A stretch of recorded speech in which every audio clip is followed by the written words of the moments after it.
It is Friday, April 5th, 2019. It is 8 p.m. Pacific Standard Time, and so you know what time it is. It's time for a little bit of coin metal. And it was very fun. Get your ass kicked at Jiu-Jitsu Friday.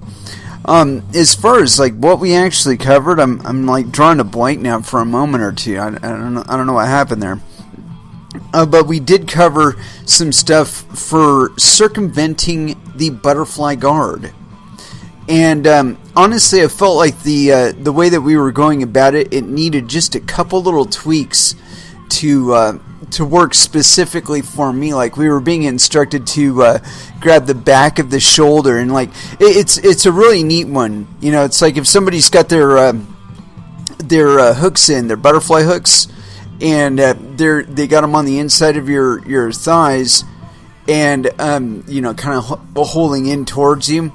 The thing to do, according to what we were learning today, there were actually like two different variants of it, is to take your arms and wrap them around the legs, and hold them with one arm, and then reach around to the shoulder. On one side, you just pick one side or the other, not necessarily something that it has to be a right or left hand. But in this case, I'm like pantomiming it with my left hand out, right?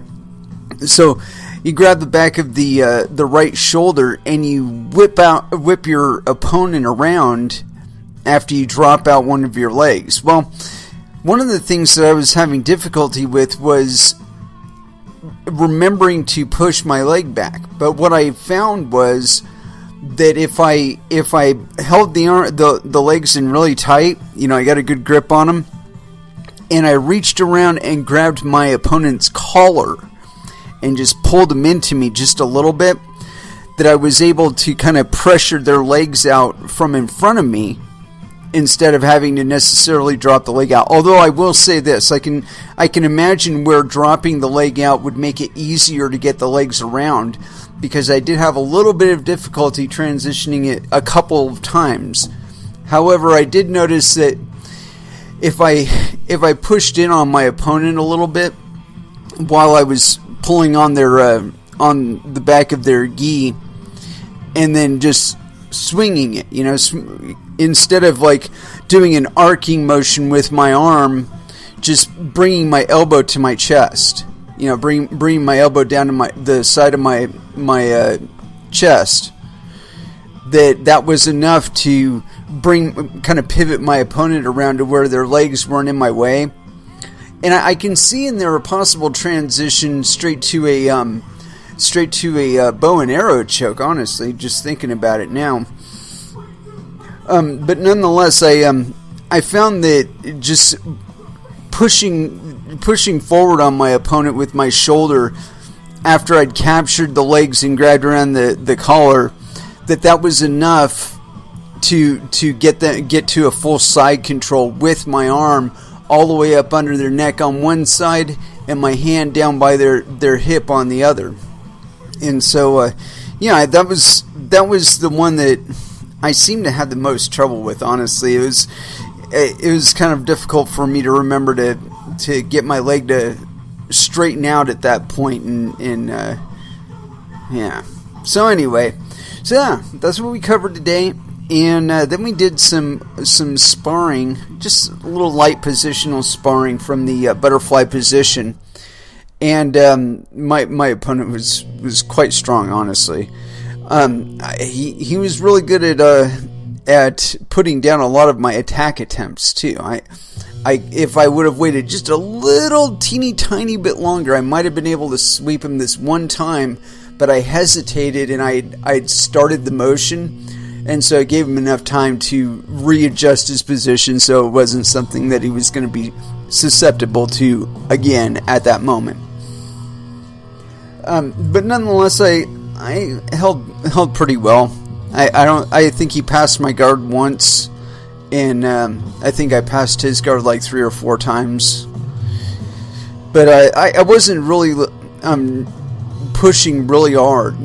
one of the things I've been trying to do more is, if I'm not really pressured, I'm trying to pay way more attention to exactly where I am, exactly what I'm doing, and trying to utilize the time that I actually have to consider the movement in terms of, okay, I could go one way and it could be a lot of work to go that way, but I can feel my opponent pushing this way. So what if I go with them? Like, how can I go with them to where I can use their force, trying to push me this way to flip them over or get on top of them?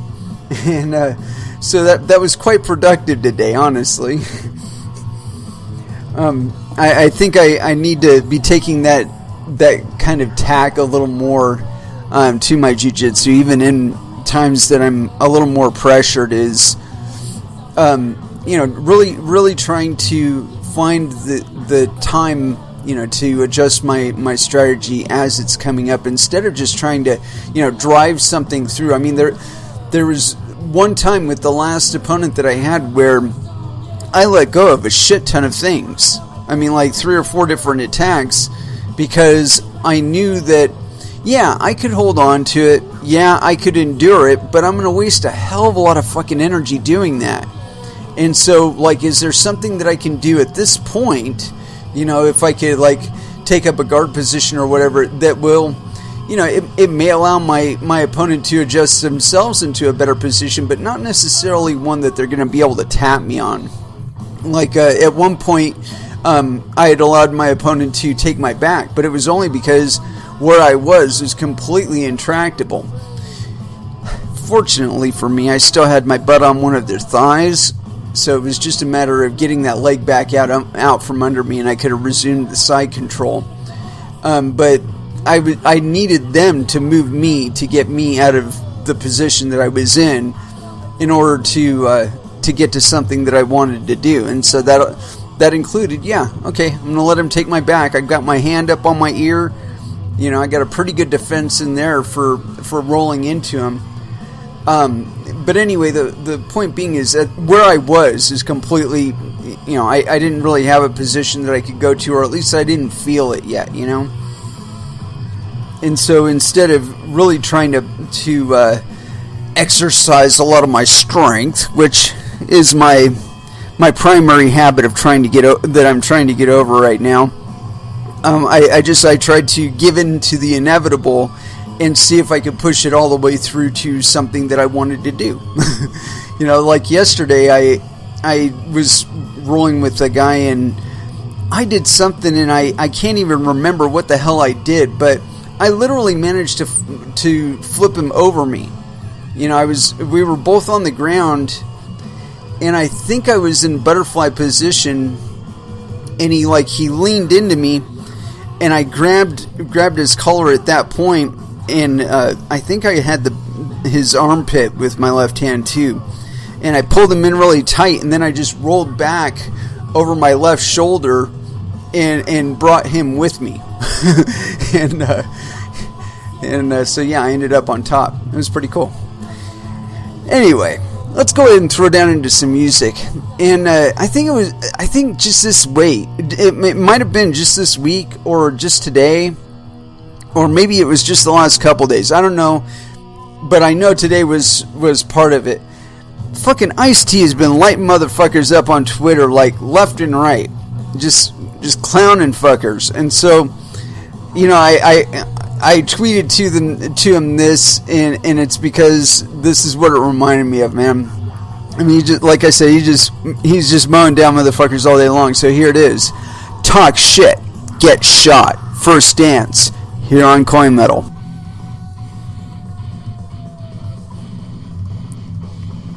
And that was Dark Angel with Time Does Not Heal. Yeah. And as far as what we're going to get into today, I'm kind of bewildered about that myself.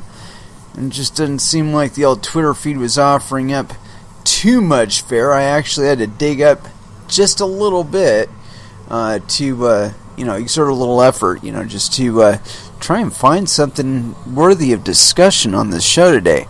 I will say this: all the cryptocurrencies seem to be up today versus the dollar. Gotta wonder what mechanism there is behind that. I did see an article about a Canadian-based stable coin coming out. It's fucking ridiculous. In the longer term, we're going to find that all these do is suck liquidity out of both fiat markets and crypto markets.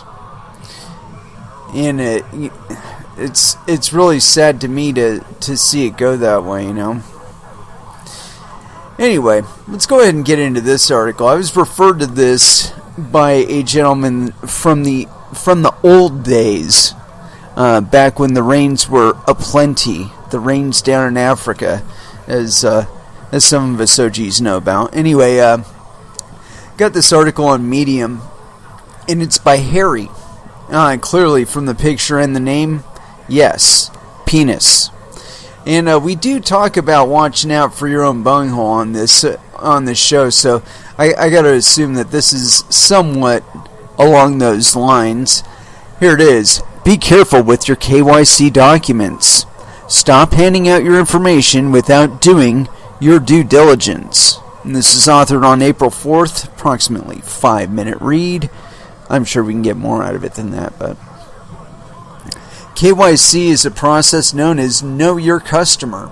It is needed to ensure the customer exists and has the ability to assess potential risks of illegal intentions for a business relationship.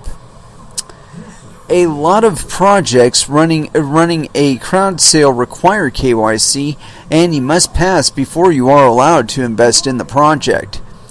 A lot of exchanges also require your information before allowing you to take action on their site. With all the high-profile exchange hacks happening in 2019 already, I think it's best to bring this article to light. All discovered documents, both stolen and dumped, have been sent to the respective exchange fraud teams. The following is a key example of why you should be careful with your information. The terrifying discovery. I was recently forwarded a crypto project to investigate after it was discovered that the team photos on their website were faked. For example, their CMO, named Rizwan Gray, is represented with a picture of a professor at Fairleigh Dickinson University named Dr. Jonathan Schiff. My contact did some good initial investigation, and I had some time, so I confirmed their findings and tried to find anything else to warrant a blacklist across the lists I manage. What I found was disturbing. The project is running on WordPress, which inherently isn't that bad, but WordPress isn't the pinnacle of security and is especially bad for a project running an ICO project, or running an ICO which requires KYC documents. I browsed the directory that stores the WordPress uploads. Over 15,000 KYC documents were listed. 15,000 documents listed publicly. 15,000 documents available for all. Keep in mind that this project is still in the pre-sale stage, so I'd expect there to be more than 15,000 documents once the project opens the sale to the public. The first ID document was uploaded to the server on 8/29/2018. Let's go through what was listed, a rough list. I haven't looked through all of the 15,000 documents. Number 1, uninformed personnel holding their identity cards. Number 2, driver's licenses for various countries. 3, documents containing fingerprint data for various countries. 4, People's Republic of Bangladesh national ID cards. 5, ID cards titled Government of India. Number 6, Italian passports. 7, Russian Federation passports. 8, Ukrainian passports. 9, Algerian passports. 10, Republic of Korea passports, 11. Socialist Republic of Vietnam passports, 12. Venezuelan passports, 13. Indonesian passports, 14. Japanese passports, 15. Philippines Unified Multi-Purpose IDs, 16. Thai national IDs, 17, and much, much more. There were a variation of, quote, selfie pictures with scanned documents. Why did people upload so much documentation? Well, now that we've acknowledged the elephant in the room, let's look at their website and how they displayed their, quote, trustworthiness to the investors, causing them to not second-guess uploading their documentation to a random server. The following international team, made up of experts from data management, business management, logistics specialists, IT experts, etc., for developing complex IT and blockchain solutions, supports our ICO and further realization of the project. They mentioned straight off the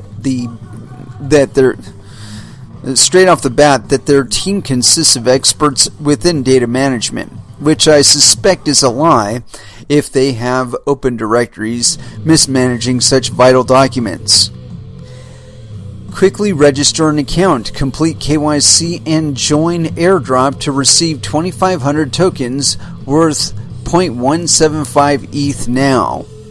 This technique is also common and catches many people out, with few offers like this one being legitimate. They use language to indicate the offer is, quote, selling out really fast, soon to end, and people will miss their chance to get free money. All ICO participants are required to complete a KYC check to join the whitelist and buy tokens.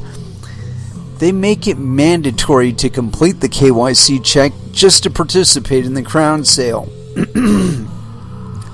The registration is now closed, so I cannot confirm that the check is actually mandatory. Actually, their contribution address is public on their website without creating an account, and it seems to be a simple ERC20 contract. There are currently 0 token holders, but the pre-sale starts in 30 days. Taking another peek at the server. I wondered what else I could find with the open directories, and noticed a reference to another ICO site with the same template/views that is also in the pre-sale phase, but their team does not seem to be fake, and their directories are closed. I found some figures, though they could be wrong, as they're in the same directory as the WordPress theme files, that indicates they have raised 1,086 ETH and a total of $1,060,386, including Bitcoin.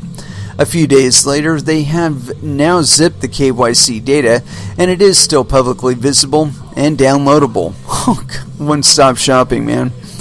The domain is no longer resolving, and the product has not launched. A call to think before action. These types of documents are important. If passed to the wrong hands and combined with other data, people can use these to damage you in various ways. They can steal your identity, steal your money, destroy your credit rating, destroy your reputation, and cause major problems in your life, like repossessing your house. This is a call to action to think about what you really value. If you really value the project, believe in their security, and believe their vision before you upload your identity documents to a random server run by faceless admins. It is also a call to action to get projects to ensure that their security practices do not breach the security and trust of their users regarding their mandatory KYC upload. I personally think IEOs, initial exchange offerings will mitigate the risk of identities being stolen from crowd sale sites with subpar security measures. If you're uploading your KYC documents to an exchange or ICO that you trust, make sure you're timestamping it with the domain so that it's harder to be used maliciously if it does get leaked. That's all for now. Stay safe, Harry. That's good. Anyway, so I think the problem that this person is pointing out is something that we have covered on this show. That the problem with AML KYC bullshit expectations and asking those of anybody is that it develops the expectation that in order to engage in any kind of cryptocurrency trading or fiat currency trading or anything like that, that it's absolutely necessary that you disclose that much information about yourself. And the truth of the matter is that, especially with cryptocurrencies, that is not necessary. The first cryptocurrency exchanges, all they required of you was a fucking email, a screen name, and a receive address when you were making withdrawals or in funds when you're making deposits. That's it. There was no AML, there was no KYC, none of this bullshit. And yes, people did get fucked over. But you know what happened? Instead of their AML KYC information being potentially subject to being seized from an exchange, if not just stolen from within or misused by the exchange, as I think we'll find out with Quadriga. Some people have been calling it Quadriga. I just call it Quadriga. I don't really care. Anyway, the point being that the expectation of AML KYC, the requesting of that much information of you, again, it develops the expectation that, oh, that's a reasonable business practice. Everybody asks me for my blood type and a sample of my hair and maybe a skin graft or something like that. I mean, come on now. This shit is so invasive. The fact that they treat you like you're a potential terrorist just to do some cryptocurrency trading, it's fucking bullshit. It's absolutely bullshit. And I think that this year we're probably going to see some very significant reminders of why putting that much information out there with any entity is a bad idea. A very, very bad idea. And I expect that the result of it will be a fallout significant enough to actually impact the people that are drawing up these KYC AML regulations. And I expect that a few hacks that we've read about on this show have already done exactly that. That Marriott hack, 800 million people. That's 1 out of 10 people on planet Earth had their shit compromised by staying at a Marriott hotel or an affiliated hotel or hotel service. And that's so fucking irresponsible. It took them 4 years to figure out that they were hacked. And the problem is, none of that information was required. They don't need to have your personal address. They don't need anything but a fucking pseudonym and a goddamn credit card number. That's what they need. With cryptocurrencies, they don't even need that. They need a screen name for what to associate to the door of the room that you're temporarily renting from them. That's what they need. That's it. No fucking AML, no KYC. But from what I understand, that one's actually getting worse. We read something on this show concerning it's like a rewards program for some hotels in or casino hotels in Las Vegas. And I mean, according to them, the information was not only not encrypted, but it was like openly available to them. Yeah, I mean, and from their description, they really didn't have to quote-unquote hack all that much in order to get the information that they wanted. And that is not good. You know, I mean, that one, it was worse because it was all the way down to biometric data. Try hiding from that shit.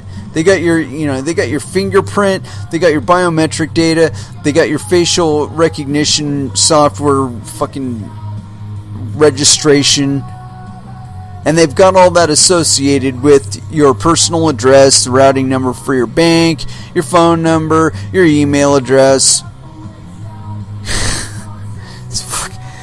It's absolutely ridiculous. The attempt to create an all-seeing panopticon is invariably going to be utilized in a very negative way. I mean, there's only one reason for gathering the data, and that's actually using it. You know, whether it's initially monetized or whatever, that's just There wouldn't be a market to gather it if somebody didn't want it for a reason, and not just to sell you shit. You know, in Germany, they use their gun registries to figure out exactly which houses to go to and raid first. And that's an immediate association there between information gathered and action. Now, of course, they probably sold the gun registry to the public as some sort of, this is a safety measure. This is so the bad guys don't get the guns. You have to give us all your identity and all your information and all your banking information and all of your social media information and all that. You have to give that to us for your safety because terrorists. That's right, terrorists. You got to give it to us because terrorists. Who's going to be the terrorist using that information? That's the question I'm asking. Is it going to be your government? Is it going to be some actual terrorist who manages to get your information because your government is so fucking paranoid that they have to know everything about you? And they make it really, really easy to gather all that information up because they pre-gather it out of their paranoid sickness. Sad. Like I said, I think at one point or another that information is going to be used to a negative result, and it's not going to just affect some podunk trader or some little trader, a few $1,000s here and there. No.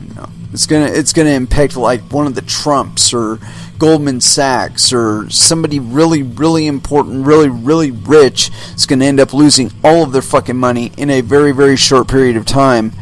And then there's going to be some calls to, what's the necessity to retain all of this data? Or worse yet, that information will start being used to determine who to assassinate. As if that isn't already happening. I kind of suspect it is at some level with regard to some projects in some context. That's an appropriate response in somebody's mind. But the point being is, the more they gather that information, the less safe we become. There is no association between giving up your personal data and 100% safety. There just isn't. The best way, the most secure way to curate your data is to not gather it. Period. Any of it. So the fact that it's being so cavalierly stored on open servers, apparently on WordPress as well, that should tell you something about the people that want to gather that data. In this case, it's probably just some fucking ID scammers. But they don't mean any good in what they're doing. And so again, you have to re-question exactly why entities are gathering that data, why they feel it's necessary, why they feel that you are such a threat that they need to gather that much information on you, and whether or not that's actually good for you. How are they using the information? What's the actual application of the information? What are they putting it to? And I think that's going to become a bigger concern as time goes on, especially as more of the economy in our life gets enmeshed with regard into cryptocurrencies or quote unquote blockchains.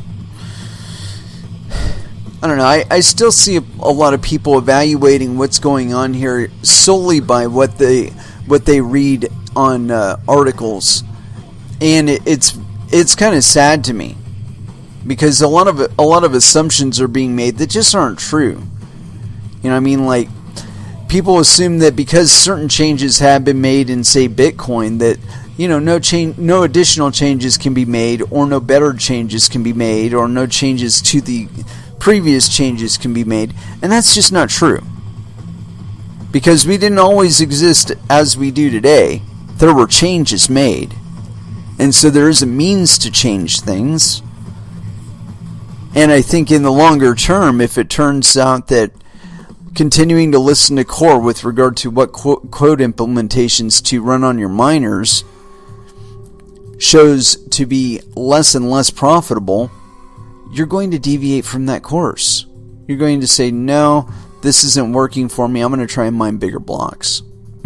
I'm going to hire a dev to rewrite the one or two lines of code that are needed and get that going, because this path is obviously bullshit. It's going to lead us back to Visa in no time. So why am I going to bother engaging in it? And I think if enough bigger players, and even if enough smaller players, were to take that perspective with regard to cryptocurrencies and Bitcoin in particular, I think then we would see some change. I think again, there's this, I don't know, it's almost like it's an instinctual thing for us to revert back to the authority of an alpha. But the fact of the matter is that Satoshi Nakamoto turned you into Jerome Powell. The moment he released the code for you to download and modify and re-release as you saw fit, he made you into Jerome Powell. And that's a power that nobody can really take away from you. If you decide that the path that Bitcoin is currently on isn't serving your interest, you can deviate from it. And if enough of you actually do deviate from it, then the network will stop being as secure as they need it to be, and they will acquiesce. People talk about wanting public services unions. You couldn't have better representation than the amount of electricity and bandwidth and whatnot that you dedicate to mining Bitcoin. You'll get far more representation that way than any kind of union leader will give you. Anyway, I want to throw back down into some music, and I do have a lot of new stuff. And so here it is. Iron Maiden, 2 minutes to midnight, here on Coin Metal. Maybe. I don't know.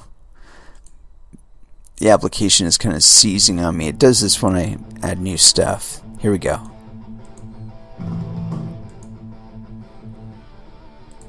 And that was Static X with Wisconsin Death Trip. I guess they're actually going on tour, and I'm not entirely certain when the date is, but apparently they're going to be having somebody else standing in for Wayne Static, and they're going to do the entire album of Wisconsin Death Trip as their set. At least that's the plan as I have assimilated it thus far. How far they make it into that, we'll see. It'll all depend on the public's reaction, of course. Anywho, I did find some worthy fodder. I went through and we were talking about KYC, and as a matter of fact, we did mention Quadriga CX, and I did find an article that happened to align with everything that we were talking about, although It's a tad old, but it does tail into what we were talking about, and hopefully it might even link us to some legislation. I always like Canadian legislation. Anyway, here it is. It's on smarterium.com. That's weird, dude. Smarterium. There we go. Canada drafts new regulations for cryptocurrency exchanges after Quadriga debacle. And this was authored by Ricardo Lopp, March 15th, 2019. So like I said, a teeny tiny old, but still timely to our subject matter. Financial regulatory agencies in Canada have put forward a new proposal for regulating cryptocurrency exchanges in the country weeks after the embarrassment caused by Quadriga CX. On Thursday, March 14th, the Canadian Securities Administrators, CSA, and the Investment Industry Regulatory Organization of Canada released a joint regulatory framework for... they gave us a link for the regulation of cryptocurrency exchanges in the country. The agencies, through a separate letter, and that might actually be a lighter duty, called on the wider cryptocurrency and fintech community to contribute to consultations on how regulations can be developed for cryptocurrency platforms. I can tell you right now, just forget about it. Quit asking us to assume that you know enough about what the fuck is going on to regulate this shit, because you don't. Anyway, continuing on. CSA Chair Louis Morissette noted that cryptocurrency trading platforms have indicated that they are in support of a, quote, tailored regulatory framework which will they agree, will build consumer confidence and expand their business across Canada and globally. No, actually, the better thing, again, would be to expect users to take responsibility for their own fucking money. Continuing. The consultation outlines a proposed regulatory framework that provides clarity for platforms, greater market integrity, and protection for investors, Morissette explained. Prompted to action by the Quadriga saga. I want to grab something really quick and make this a little easier on myself. As Smarterium reported, the management of Canadian exchange Quadriga CX sought protection from its creditors after it claimed it could not locate the funds of the customers after the death of its founder and CEO, Gerald Cotton. Cotton's widow said he was the only one who had the keys to the wallets, which contained $190 million in Bitcoin and other cryptocurrencies. The investigations that followed has thrown up many discoveries, most of which are utterly embarrassing. Like the fact that she is wrong and she's lying. The scandal that ensued at Quadriga CX exposed the lack of regulations in the industry and has seemingly forced Canadian authorities to take definitive steps towards regulating crypto platforms. The British Columbia Securities Commission, BCSC, said last month that Quadriga CX was not under its regulatory purview since it did not trade securities and derivatives. Quote, the emergence of digital and crypto assets continues to be a growing area of interest for regulators, investors, and marketplaces, and together, securities regulators are taking steps to deepen our understanding of this area. Andrew J. Kliegler, my apologies, President and CEO of IIROC, acknowledged in the statement. However, he advised, quote, we must adapt to innovation and provide clarity to the market about how regulatory requirements might best be tailored and applied to these unique business models while maintaining investor protection. No additional protection is needed, dude. Contents of the consultation paper. Per the statement, the consultation paper focuses on the regulatory requirements for these crypto exchanges. They include how to address custody and verification of assets, price determination, market surveillance, systems and business community planning, conflicts of interest, crypto asset insurance, and clearing and settlement. We already got that covered, man. Cryptocurrency exchanges are currently regulated in countries like Japan and South Korea. Japan's Financial Service Agency, FSA, requires cryptocurrency exchanges to undergo strict licensing procedures. So far, only 16 exchanges have received complete licenses. Typically, these regulations require crypto exchanges to meet Know Your Customer and anti-money laundering standards to prevent undue risk to investors. Contributors can answer up to 23 consultation questions outlined in the CSA and IIROC consultation paper. The consultations will be open to the public for comment until May 15th. Hey, you might want to get in on that. Yeah. Anyway, I like the fact that they are actually looking to the public, i.e. the market, for some answers on how exactly they view the market. You know, what conditions and what regulations would actually benefit the market. Again, some people would say it's anarchistic, but I don't believe that's the correct context. I believe that because we can take possession of our funds in a digital way, in a confirmable way, globally that is, that we should take full advantage of the level of sovereignty that defers to, or confers rather, to us. And that does include also the ability to trade them for goods and services and exchange them freely amongst ourselves without the involvement of any additional parties. And that's really what's being sought with regard to Bitcoin and other cryptocurrencies, is the ability to do these things without any additional friction. And so the idea of trying to install an additional layer of regulators, whether it be at the state or federal level, it's just silliness. Who's going to do it better than you? Who knows how to spend your money better than you? Who knows how to invest your money better than you do? If this is an expectation of you to know the difference between a good coin and a bad coin, you will educate yourself and make that decision properly. Otherwise, you will get burned. And you know, it's just like in jiu-jitsu. You either win or you learn. That's all there is to it.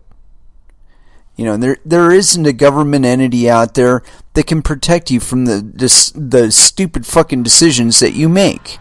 You make dumb decisions, bad things happen. You know, you don't tie your shoelaces together. Why? Because you know if you try and take a step, you're going to fall flat on your face. So if it's an expectation of you to know not to tie your shoelaces together, of course you're not going to tie your shoelaces together. Well, if you're expected to look through the white paper of a coin and evaluate whether or not it's a trustworthy medium of exchange, then you will make that decision for yourself. But if you're assuming that the IIROC or some other organization is making that decision for you, that they've done the due diligence and they've put their AAA rating on it. That's exactly how we got into the fucking housing crisis. Was lenders who were lending with money that wasn't really theirs in some cases. Lenders trusting credit rating agencies that they shouldn't have been trusting, but they had been corrupted. They'd been paid off to just go along and keep business going.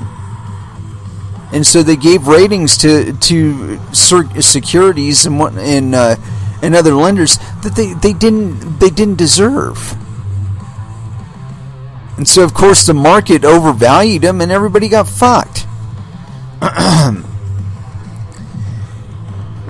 And the same thing will happen here in crypto. And again, there isn't anybody and no mechanism to protect you from volatility or scammery or any of that other bullshit. Eventually, all of the means that you try to utilize to make this happen become more expensive than the injury to the market that would be endured if you just fucking let it happen. The wreck is going to happen one way or another.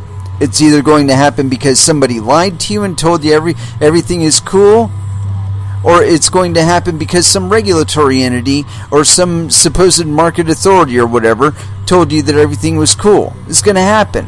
If you're deferring the responsibility of making this decision onto other people, it's going to happen more frequently than if you're making this decision for yourself. Now, that doesn't mean you should just abandon all fucking reference that other people give to you and advice that other people give to you. Take it into account, but don't assume it's fucking gospel. Assume it's part of a mosaic. You know, it's like one piece in the puzzle in helping you decide what the total picture represents. That's it, and you need to regard it as such. You know, it's not even a road sign, man. It's like a reminder, you know, a sticky note that you put on something. That's it. And it doesn't matter who the entity is that's saying it either. That's about how much value it has. It's a fucking sticky note. It's an advisory. It's something to consider in making your decision. That's it. The moment you start giving it more credit, though, than what it deserves, that's where you really start picking up the false signals and making poor decisions as a result, and malinvestment ensues. So yeah, the consultation paper, we might get into that. Depends on how long this business is.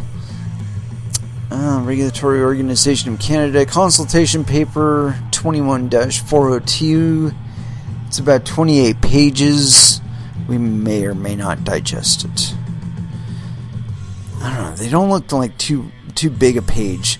I like reviewing this stuff because it gives me a chance to see exactly what their thinking is on this stuff. You know. This one's a little bit shorter, and you know, I think we'll be able to fit this one in, some commentary, and maybe some additional stuff that I had intended on getting to. But yeah, let's go for it. You know what? Before we do, though, let's do this one first, because this guy's actually asking for government transparency. Then we'll do government transparency. See what I'm doing there? This is from Inside Bitcoins. Kevin McCarthy supports blockchain, calls for more government transparency. And this one, dude, this fucking website must be really, really old. Because I clicked on these articles on it, and they're all fucking March 16th. Fuck these guys. They're old. Die. Bye-bye. Anyway, let me see where... I had another one here. This one is actually a little more current. But we're going to get into it after the Canadian advisory. My apologies, I'm jumping all around here, but we just fly this thing by the seat of our pants. It's what we do here. Anyway, let's get into this immediate release. Canadian securities regulators consult on regulatory framework for crypto asset trading platforms. And this is authored on March 14th, 2019. Toronto. The Canadian Securities Administrators, CSA, and Investment Industry Regulatory Organization of Canada today published a joint Canadian Securities Administrators Investment Industry Regulatory Organization of Canada consultation paper. Proposed framework for crypto asset trading platforms. Fortunately, it's only 28 pages, and if you click on the link given here, you can get to it. And this is on the IIROC.ca's website. It's under Documents 2019, and then I couldn't read what the ID is on it, but click on one, you'll figure it out. This thing's only 3 pages long, so it can't be all that big. Continuing. The consultation paper seeks input from the fintech community, market participants, investors, and other stakeholders on how regulatory requirements may be tailored for crypto asset trading platforms operating in Canada. Quote, this consultation outlines a proposed regulatory framework that provides clarity for platforms, greater market integrity, and protection for investors, said Louis Morissette, CSA Chair and President and CEO of Autorite des Marches Financiers. Platforms have told us that a tailored regulatory framework is welcome as they seek to build consumer confidence and expand their businesses across Canada and globally. Quote, the emergence of digital and crypto assets continues to be a growing area of interest for regulators, investors, and marketplaces, and together securities regulators are taking steps to deepen our understanding of this area, added Andrew J. Kriegler, President and CEO. Yeah, we read this part. Okay. Platforms, depending on how they operate and the crypto assets they make available for trading, may be subject to securities and or derivatives regulation. Depending on their structure, they may also introduce novel features that create risks to investors and Canada's capital markets that may not be fully addressed by existing regulatory framework. Where securities legislation applies to platforms, the CSA and IIROC are considering a tailored regulatory framework to address these novel features and risks. The consultation paper seeks input on a number of areas that will assist in determining appropriate requirements for platforms. These include how to address custody and verification of assets, price determination, market surveillance, systems and business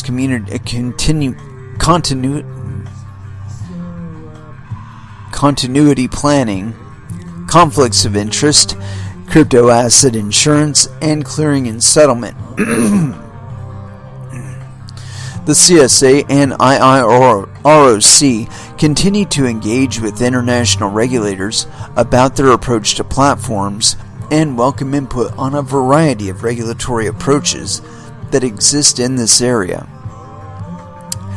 The consultation paper is available on the websites of CSA members, and IIROC comments should be submitted by May 15th, 2019.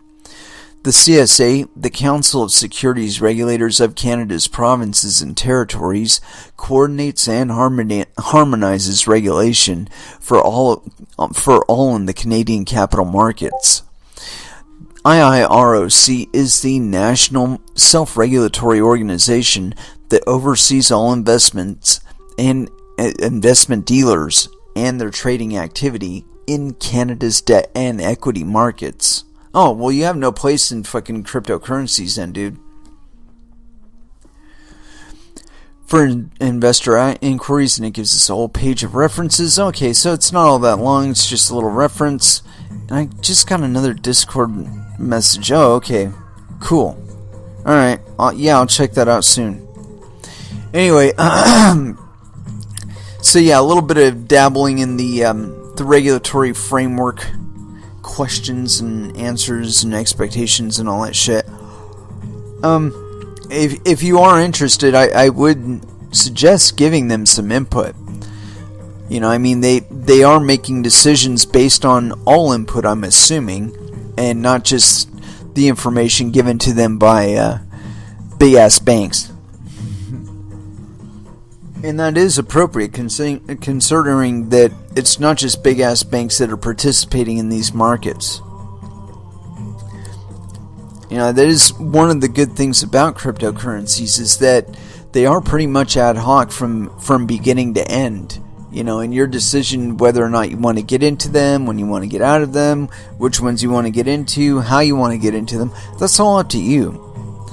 And so it is one of those places, and you can kind of tell by at least the tenor of this little dabble that they're kind of feeling around still. They don't even really know what the animal is shaped like and how to address it. As a matter of fact, I had an article in here somewhere, and it was a little bit older, and hopefully I can find it, because it kind of applied to this. Oh, no.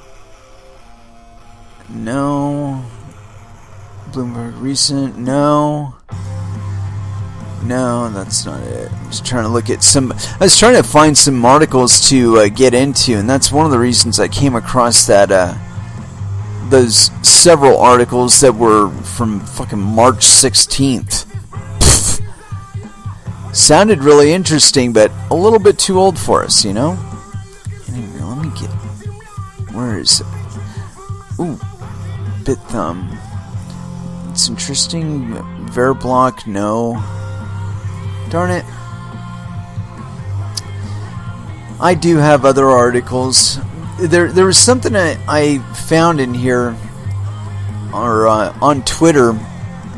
It was basically saying that about 14% of all the exchanges out there are actually compliant, quote unquote compliant, and I found that really humorous.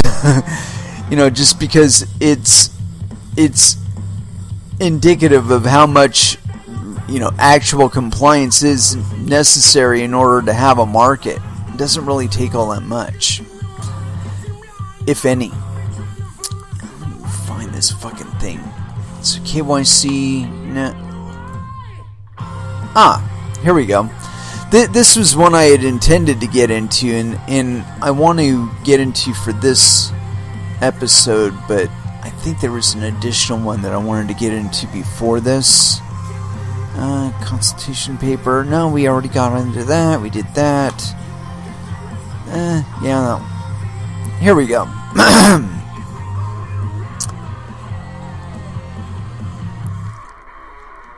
This is kind of interesting. And this one is more current, and it is from Inside Bitcoin. It's amazing. They actually have a current article on there. New Lightning Network exchange Bolts doesn't have a KYC policy. Oh, and I will say this. There's probably a reason for it, such as the fact that the wallet you're using to integrate with Lightning to begin with is already got your KYC information through your Google Play account that you downloaded it through. Something you got to consider. Anyway, this is by Max Moeller, so yes, Penis, authored April 5th, 2019, so today. No indication of time zone. Bad, Max, bad. Bolts, a new Bitcoin exchange based on Lightning Network, has now launched.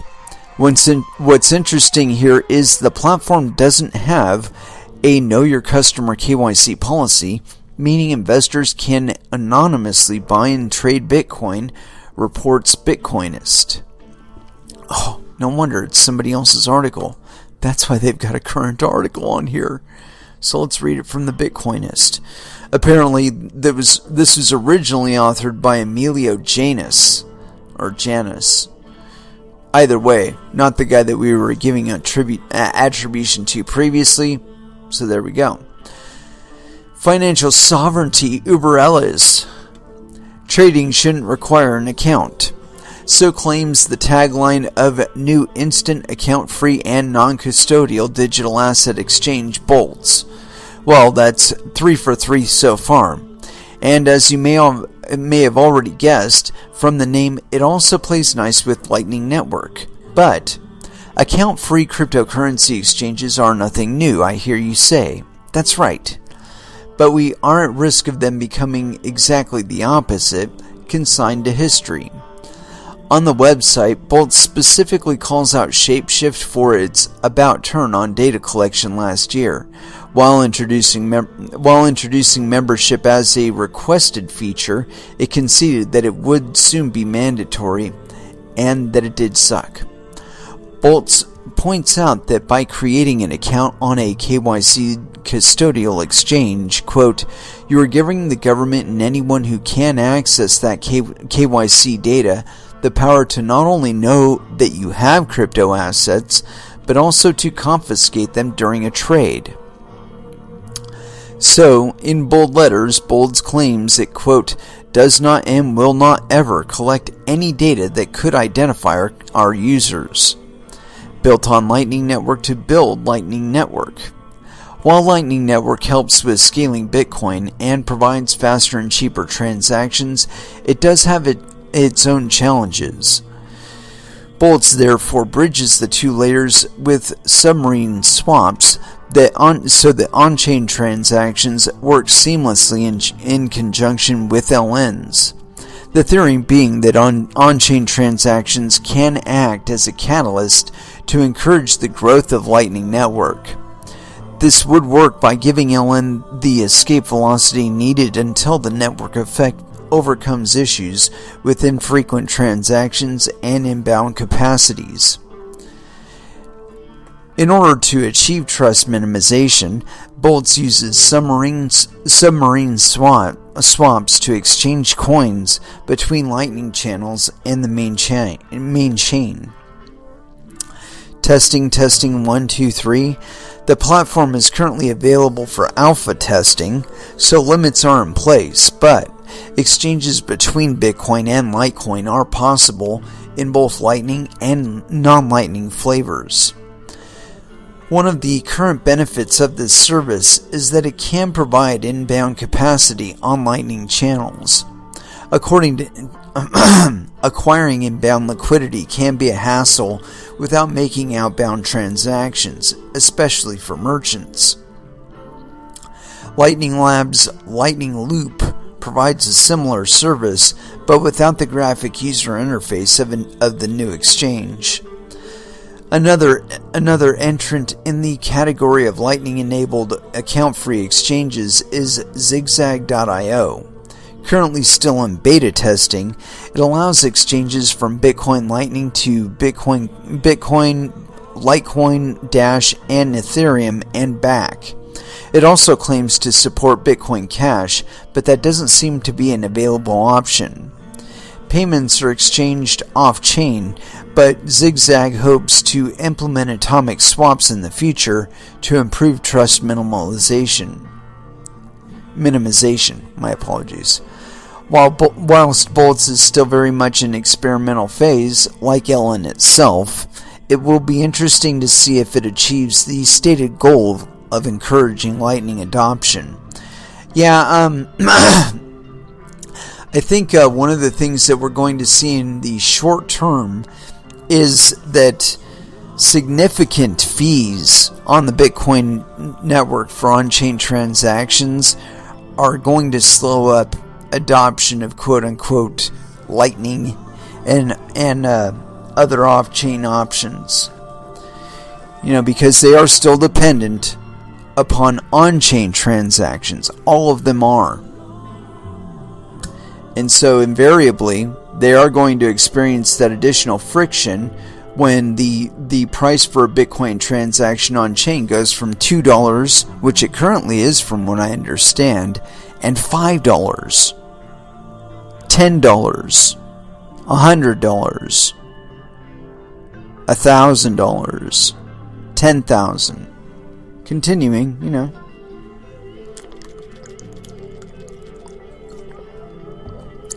You'll notice I was, for the most part, going up by orders of 10.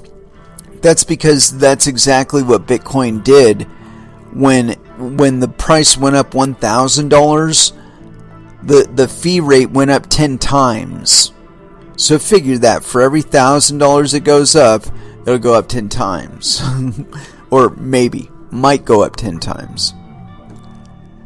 I mean, there's no reason from 4,000 to 5,000 it should go from 20 cents to $2 to transact Bitcoin on chain, but that's exactly what it did.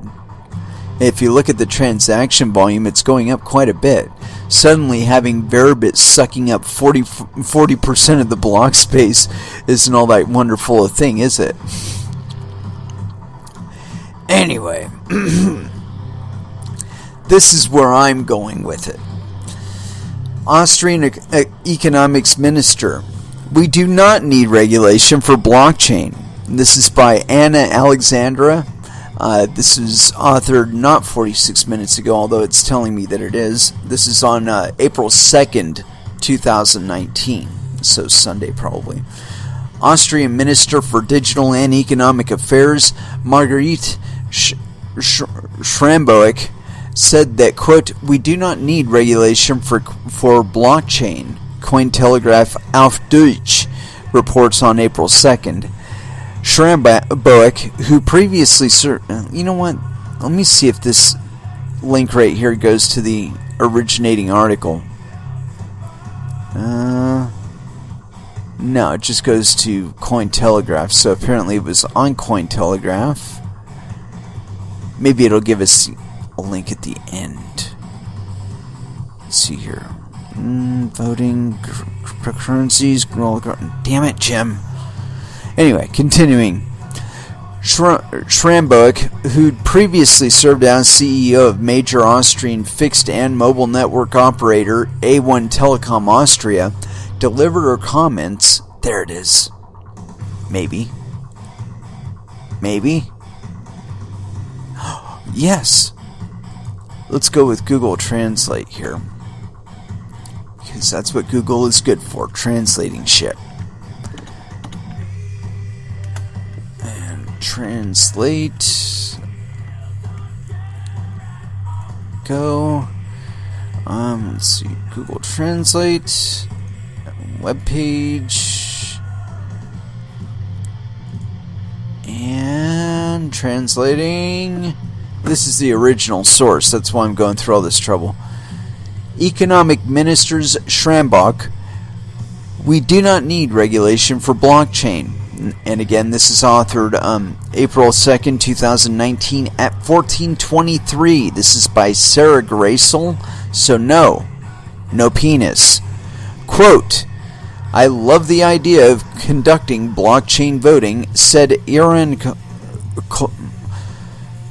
Korhaluller, CEO of blockchain company EAK Digital, as the host of the first non-blockchain summit discussion panel, and probably did not think about addressing a controversial topic.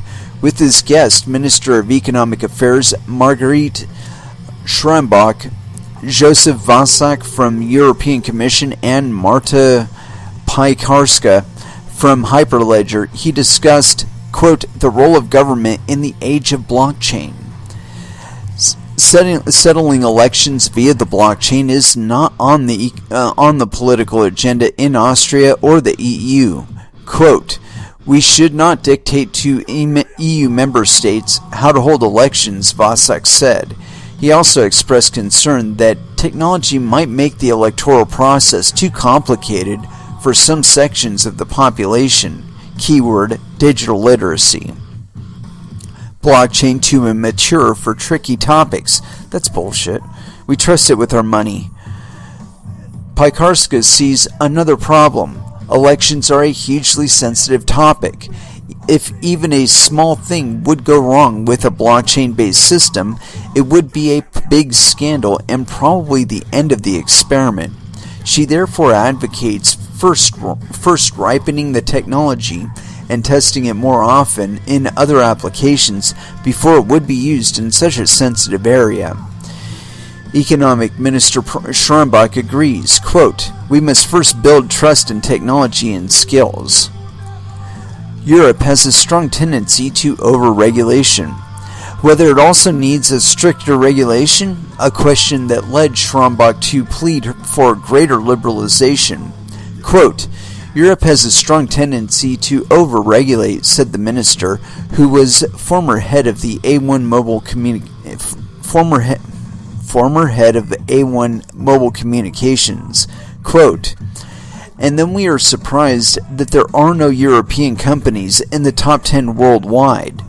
Of course, the protection of consumers is a good thing, therefore she also speaks out for a regulation of cryptocurrencies, but, quote, "We do not need regulation for blockchain." Dude, you don't get fucking blockchains without cryptocurrencies!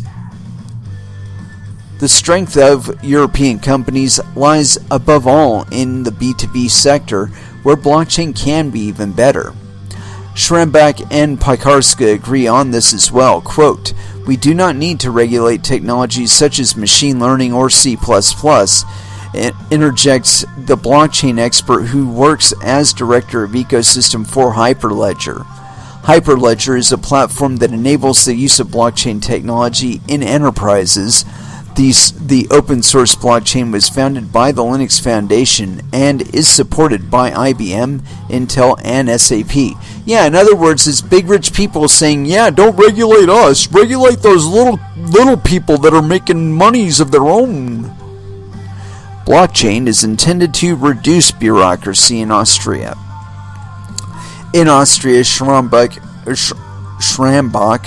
intends to increasingly use blockchain technology in public administration. It has the potential to greatly accelerate and simplify business processes.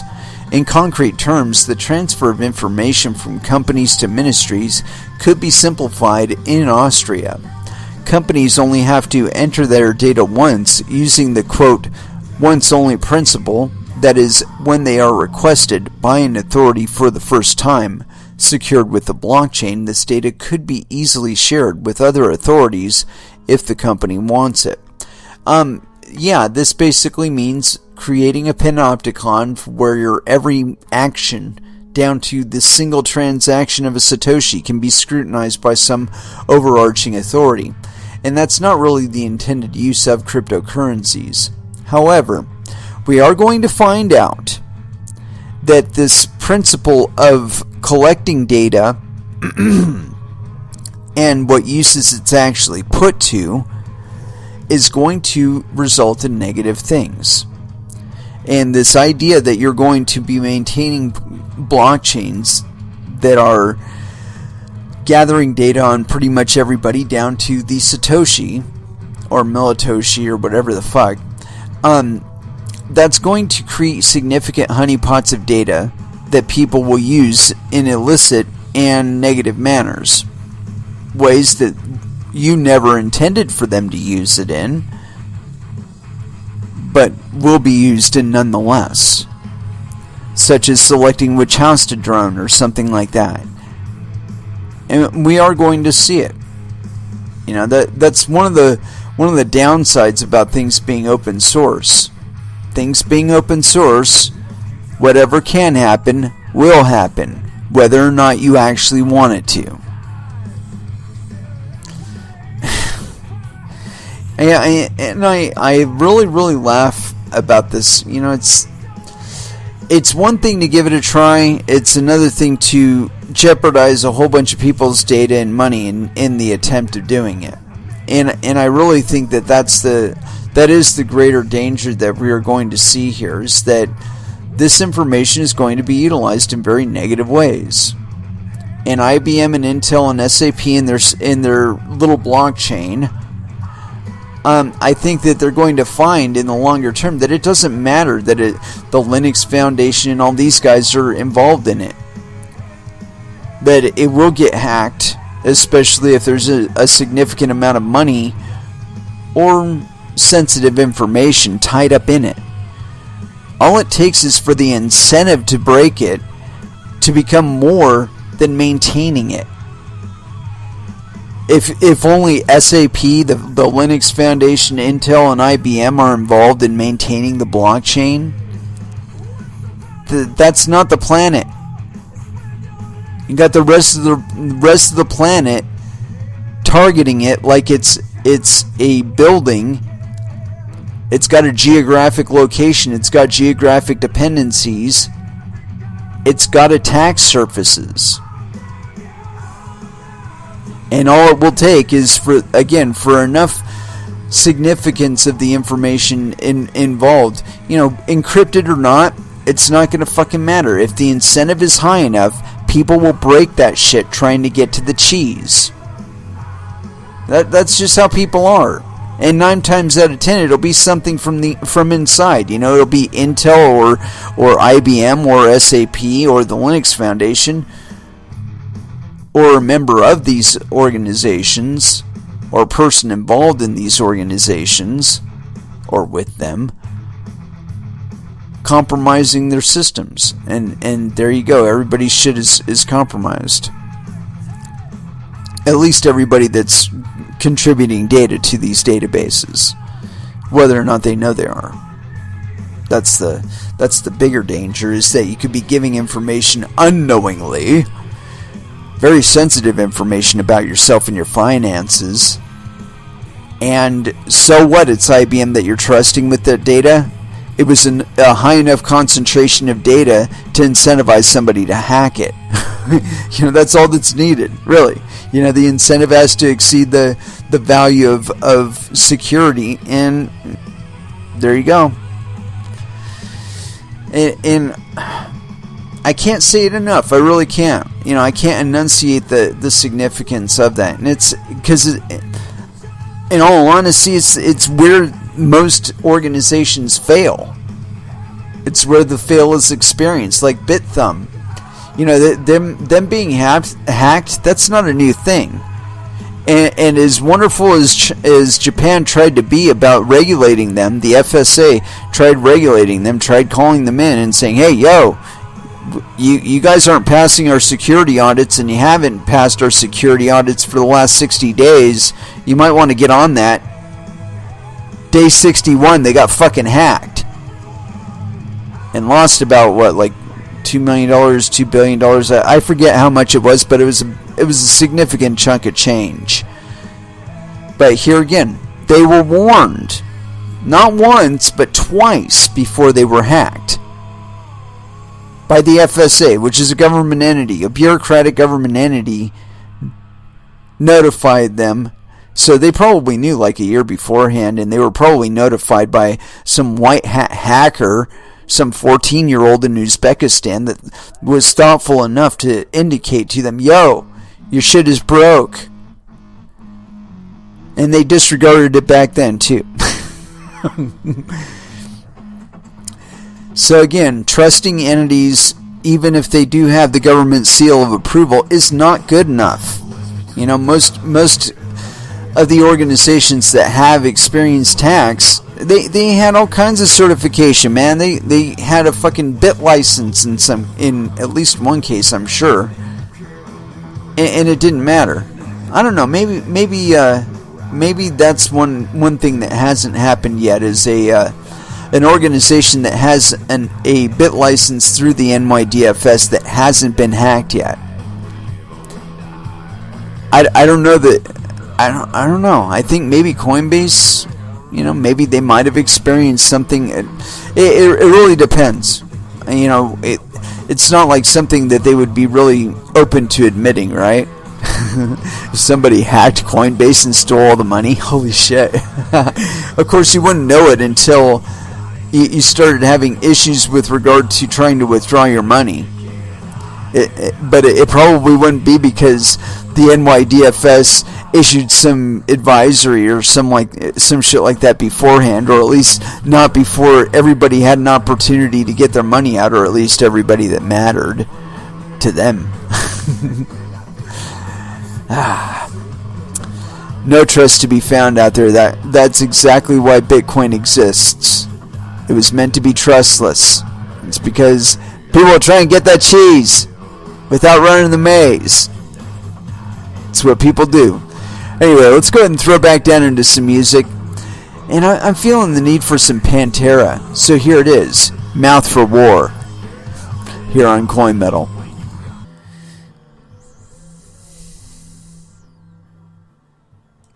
And that was Clutch with Escape from the Prison Planet. And we may yet do that without actually leaving the leaving the earth behind. One of these days, right? At least that's the goal. In any case, I'd like to close this episode out. Thank you very much for listening. I certainly do appreciate the support. We will be back again on Monday at 8 p.m. Pacific Standard Time. And so until then, I want y'all to trade safe. Do your homework. And watch out for your own bunghole, because nobody else is going to do it for you. Thank you again for listening, and you all have an excellent evening. As far as our last dance is concerned, I hadn't really picked anything. I was just kind of drifting down through, trying to decide what exactly to play. Screw it. It's about the right time. I Survive by Dope. Last Dance here on Coin Metal. Thank you again for listening, and you all have an excellent weekend.